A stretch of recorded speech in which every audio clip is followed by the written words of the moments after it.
عليكم. احنا النهارده هنعمل ان شاء الله كشري كده الحله الواحده. احنا هنا قطعنا البصل شرايح وحطينا زيت في الحله.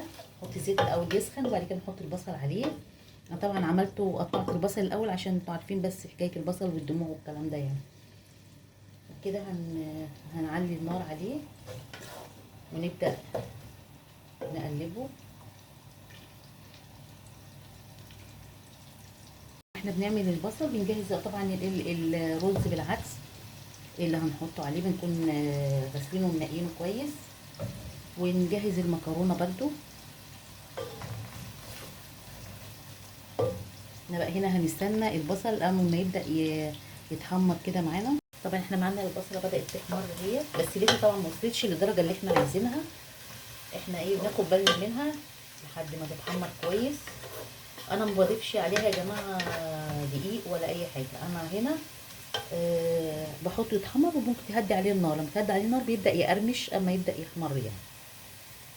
ورجعت لكم تاني. احنا كده هنا خلاص البصله اللون بتاعها خلاص وصلنا الدرجه اللي احنا عايزينها. هنروح شايلينها بقى ونبدا نشوف نجيب الرز والعدس عشان نحطه.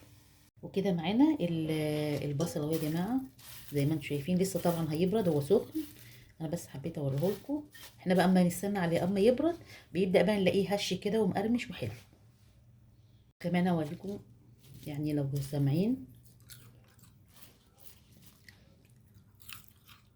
القرمشه بتاعته هو لسه كده سخن. اول ما يبرد كمان يبقى طعمه حلو كده.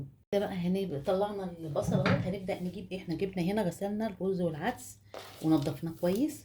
هنبدا نحطه. طبعا مفيش غير الزيت موجود ونقلبه الاول.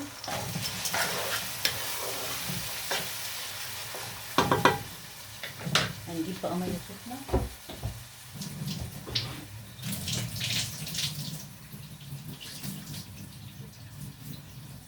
طبعا نخلي بالنا احنا بنحط الميه على قد كميه الرز والعدس والمكرونه. هنعلي النار ونحط الملح بقى.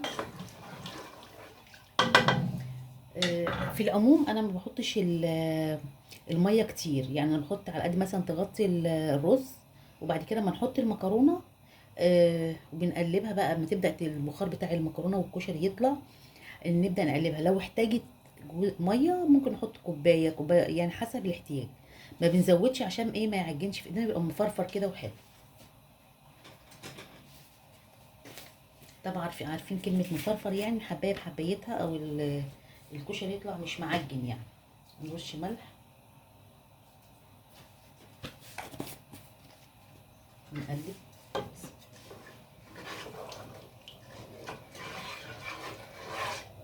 هنبدأ هنا بقى نجيب المكرونة الاسباجيتي الأول. نرش كمان ملح عشان تقريبا المية دلع.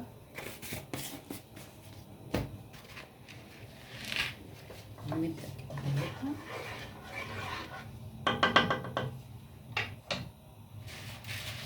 طبعا هنا هننزل بالمكرونة. احنا مكسرينها هي، هننزل بيها. وبعد كده هنبدأ نجيب المكرونة السلقانة تاخد وقت، فهنحطها هي الأول تحت مع المية.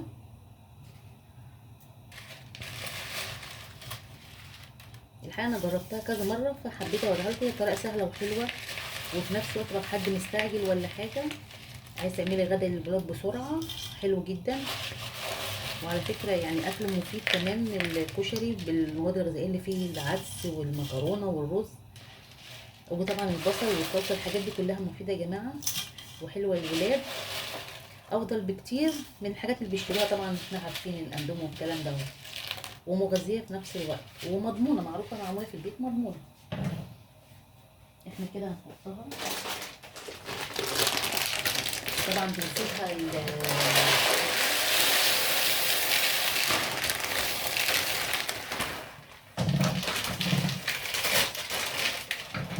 انا هنا كمان هنحط المكرونه الصغيره المرمريه. انا هنا كمان مكتره في الكشري، مكتره المكرونه والرز. طبعا دوت اختياري. هنبدا الفرمه. بنعمل بس في الجناب كده بحيث ان المكرونه يبقى في تهويه ليها. وهنبدا نغطي الحله بقى ونسيبها. واحنا هنبدا نجهز الصلصه بقى دلوقتي. احنا هنا معانا اللي حطينا زيت، حطينا جزء من الزيت اللي هو كان معمول في البصل، وعملنا التوم عليه رشه كزبره، كمون، فلفل اسود، وحطيت كمان معاه قرن فلفل اخضر حامي بيدي للصلصه ريحه حلوه.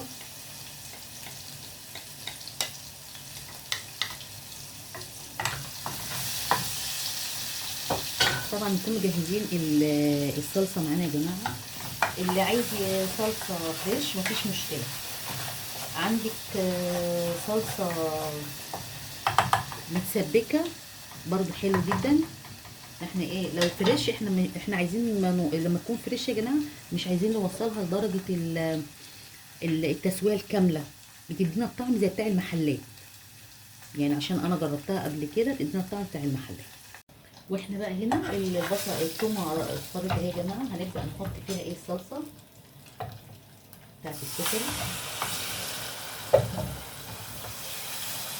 طبعا هي كان في كيس صلصه حطيناه كله مسبك، وهنبدا نحط لها كوبايه ميه. طبعا هنحطها حسب الكميه اللي احنا عايزينها.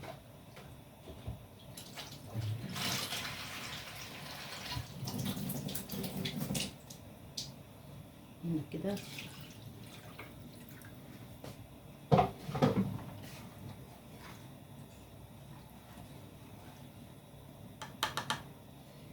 وهنبدا نسيبها تغلي شويه تستوي، وبعد كده نحط لها بقى ملح فلفل اسود تاني. طبعا زي ما احنا شايفين انا هنا قلبت الرز والمكرونه، محتاجه شويه ميه، فانا مليت لهم الكوبايه او المج، وهحط لهم كميه ميه مش كتيره، بس علشان التسويه تبقى كامله. وكمان ما ننساش احنا نهدي النار طبعا عليهم علشان ما يتحرقش مننا. احنا كده طالما وصلت للدرجه دي يعني بدات تستوي او دخلت في التسويه ولقيناها محتاجه ميه، احنا بنحط ميه. اللي حابب يحط الميه كميه الميه معقوله ويهدي النار خالص مفيش مشكله. ورجعت لكم تاني، احنا كده هنا خلاص الكشري اهو استوى يا جماعه تقريبا، خلاص فاضل يعني قولوا دقيقتين بالظبط ونطفي عليه، ثواني كده ونطفي عليه خالص. وهنا الصلصه زي ما انتم شايفين الصلصه هنا خلاص هي بتغلي. ورجعت لكم تاني، احنا كده خلصنا هنا يا جماعه الكشري في الحله الواحده. طبعا اكله سهله وسريعه وخفيفه ومفيده ومغذيه بنفس الوقت للاولاد، وافضل كتير معموله في البيت، مكونات تقريبا كلها اغلبيتها في البيت معانا. لو عجبكم الفيديو لايك وشير وسبسكرايب، وبالهنا والشفا.